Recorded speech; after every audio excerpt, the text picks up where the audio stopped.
Échanger, s'avertir et surtout s'évaluer. Du concret pour trouver sa voie en vue d'apprendre et de découvrir un métier.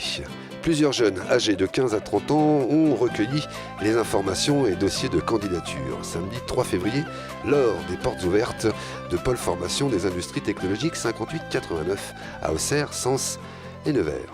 Aujourd'hui, sur le site de la Maison de l'Entreprise, nous faisons nos portes ouvertes. Alors, nous faisons les portes ouvertes pour le pôle formation des industries technologiques 5889, où nous proposons plus de 50 formations, du CAP au Bac+5. Nous ouvrons aussi les portes de l'IT2I Bourgogne, qui est un institut d'ingénieurs par apprentissage avec 2 filières, le génie mécanique et le génie industriel. Et nous ouvrons également les portes de l'IFAG, une école de management sur Auxerre. Oui, on a un très beau taux de réussite qui est plus de 90% tous les ans de réussite au diplôme. Et surtout, les jeunes trouvent en moins de 6 mois un emploi. Alors, sur le site d'Auxerre, on va avoir pour la rentrée prochaine, donc dès 2018, la licence acoustique et vibration, accessible directement après un Bac+2.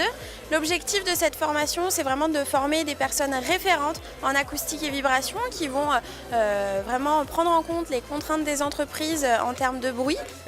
Sur les journées portes ouvertes, on espère accueillir du public adulte, notamment plutôt en reconversion, des gens qui, par des circonstances de vie ou des souhaits d'évolution, souhaitent changer de métier.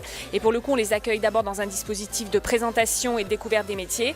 Et puis après, on les emmène sur des parcours de formation, alors qui se font ici ou ailleurs, mais principalement sur les parcours que nous, on va ouvrir dans les prochains mois, des conducteurs d'équipements industriels, des opérateurs de fabrication, des usineurs, des soudeurs, sur nos différents sites de Lyon et de la Nièvre.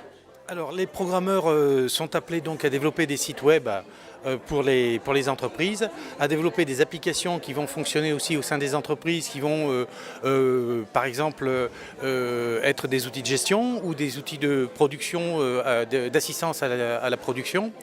C'est une formation qui est qualifiée puisqu'elle est sanctionnée par un diplôme de l'éducation nationale. En fait, le nouveau CAP qui vient d'ouvrir, c'est un CAP réalisation industrielle en chaudronnerie ou en soudage. Donc en fait, ça regroupe les 2 métiers, chaudronnier et soudeur. Voilà, parce que les chaudronniers vont préparer les morceaux de tôle, les assembler en pointant, et les soudeurs vont venir finir l'assemblage complètement. Voilà, donc c'est 2 métiers bien différents et ça correspond aux besoins des entreprises d'avoir et des chaudronniers et des soudeurs.